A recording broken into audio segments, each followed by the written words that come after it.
आज हम लोग क्लास 9th हिस्ट्री का 3rd चैप्टर का शॉर्ट क्वेश्चन आंसर देखते हैं। ठीक है ना। अभी फर्स्ट सेमेस्टर के एग्ज़ाम के लिए पढ़ना पड़ेगा। वो चैप्टर है सम्राट एवं राष्ट्रीयता में संघर्ष और राष्ट्रीयता का उदय। देखते हैं। पहला क्वेश्चन है मेटरनिक कौन था। मेटरनिक ऑस्ट्रिया का चांसलर था। ठीक है। अगला क्वेश्चन है वियन्ना सम्मेलन कब और कहाँ हुई। वियन्ना सम्मेलन 1815 ईस्वी में वियन्ना में ऑस्ट्रिया के चांसलर मेटरनिक की अध्यक्षता में वियन्ना सम्मेलन हुई। ठीक है। थर्ड क्वेश्चन है वियन्ना सम्मेलन में फ्रांस का प्रतिनिधित्व किसने किया। टेलेरा नामक व्यक्ति ने वियन्ना सम्मेलन में फ्रांस का प्रतिनिधित्व किया। किसने किया? टेलेरा ने। अगला है क्वेश्चन वियन्ना सम्मेलन में इंग्लैंड का प्रतिनिधित्व किसने किया। लॉर्ड कैसलरे ने किया। लॉर्ड कैसलरे ने। अगला है वियन्ना सम्मेलन में प्रशिया के कौन शासक भाग लिया। Frederick William. उसी तरह अगला क्वेश्चन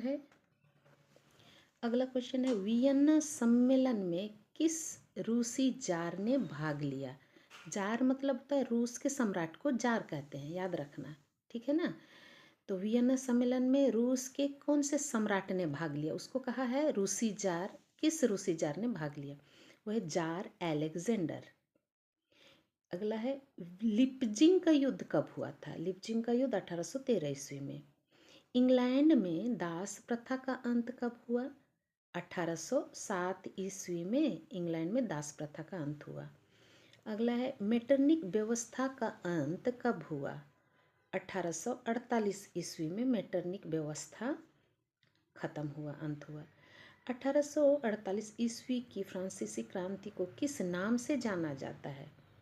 घुमाकर भी क्वेश्चन देता है, सीधे सीधे 1848 की क्रांति नहीं बोलेगा। कभी कभी क्वेश्चन में रहता है फरवरी क्रांति। हाँ, फरवरी क्रांति के नाम से जाना जाता है। 1848 का क्रांति ही फरवरी क्रांति के नाम से जाना जाता है, क्योंकि फरवरी महीना से शुरू हुआ था ये 1848 का फ्रांसीसी क्रांति, इसलिए फरवरी क्रांति बोला जाता है। ठीक है। अगला है 1830 की क्रांति के समय फ्रांस का शासक कौन था। चार्ल्स 10वां था। चार्ल्स नाम से ही 10वां राजा। ठीक है ना। चार्ल्स 10वां था। पोलिनिक कौन था। पोलिनिक फ्रांस का प्रधानमंत्री था। अगला क्वेश्चन है लुई फिलिप कब गद्दी पर बैठा। फ्रांस की गद्दी पर वो है 19 अगस्त 1830 ईस्वी में लुई फिलिप गद्दी पर बैठा। फ्रांसीसी जनता का राजा के नाम से किसे जानते हैं। किसको कहते थे फ्रांस का फ्रांसीसी जनता का राजा। वो है लुई फिलिप को कहते थे फ्रांसीसी जनता का राजा। अगला क्वेश्चन 1848 ईस्वी की क्रांति के समय फ्रांस का शासक कौन था। लुई फिलिप ही था। मरात कहाँ का शासक था। मरात इटली का शासक था। रिसजिरमेंटो कहाँ का गुप्त संस्था था। रिसजिरमेंटो इटली का गुप्त संस्था का नाम है। हाँ। अगला क्वेश्चन है फ्रांस और प्रसा के बीच कौन सी संधि हुई थी। फ्रैंकफर्ट की संधि हुई थी 1871 ईस्वी में। ठीक है। अगला क्वेश्चन है कार्बोनरी गुप्त संस्था कौन से देश की है। इटली देश की है कार्बोनरी गुप्त संस्था। यंग इटली का संस्थापक कौन था। 1831 में मेजिनी के द्वारा यंग इटली की स्थापना हुई थी, यानी यंग इटली का संस्थापक मेजिनी था। ठीक है। बिस्मार्क कौन था। प्रशिया का चांसलर बिस्मार्क था। ठीक है। प्रशिया देश का चांसलर था बिस्मार्क। अगला क्वेश्चन है रक्त और लौह नीति की स्थापना किसने किया। बिस्मार्क ने लौह और लौह नीति का स्थापना किया।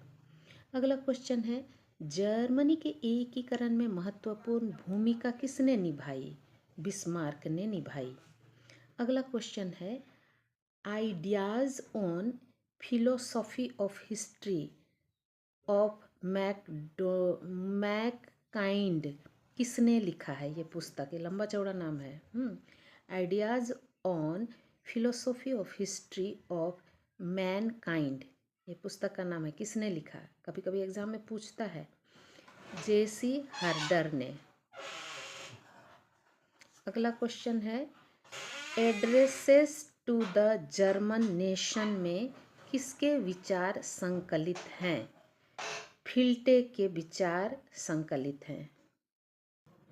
अगला क्वेश्चन है, सेडोवा युद्ध कब हुआ? कौन देश इसमें पराजित हुआ था? 1856 में सेडोवा का युद्ध हुआ था, जिसमें ऑस्ट्रिया बुरी तरह से पराजित हुआ। सेडान का युद्ध कब और किन के बीच में हुआ था? 1866 इसमें फ्रांस और प्रसिया के बीच में हुआ था। ठीक है। अखिल स्लाव आंदोलन कहाँ हुआ था? बाल्कन क्षेत्र में अखिल स्लाव आंदोलन हुआ था। अगला है, यूरोप का मरीज किस देश को कहा जाता है? तुर्की देश को यूरोप का मरीज कहा जाता है। ठीक है। अगला क्वेश्चन है, क्रीमिया का युद्ध कब और किसकी पराजय हुई? कब हुआ था और इस क्रीमिया के युद्ध में कौन पराजित हुआ? वो है 1853 ईस्वी में क्रीमिया युद्ध हुआ, और जिसमें रूस देश बुरी तरह से पराजित हुआ था। ठीक है ना। क्रीमिया युद्ध का अंत कब हुआ? हाँ, क्रीमिया युद्ध कब अंत हुआ? 1856 ईस्वी में पेरिस की संधि के द्वारा क्रीमिया युद्ध का अंत हुआ। ठीक है ना।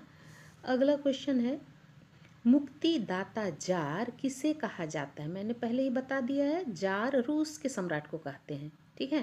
लेकिन यहाँ क्वेश्चन पूछा जा रहा है, मुक्तिदाता जार किसे कहते हैं? उसका नाम है अलेक्जेंडर द्वितीय को मुक्तिदाता जार कहा जाता है। ठीक है। अगला क्वेश्चन है, रूस में दास प्रथा का अंत कब हुआ? दास प्रथा मतलब क्या होता है? राजा रजवाड़ों के ज़माने में दास रखने का प्रचलन था, नौकर रखने का। ठीक है ना, जिसको कि खरीदा और बेचा भी जा सकता था। तो इस तरह का जो दास प्रथा का रिवाज का प्रचलन था रूस में, वो अंत होता है 19 फरवरी 1861 ईस्वी को। ठीक है।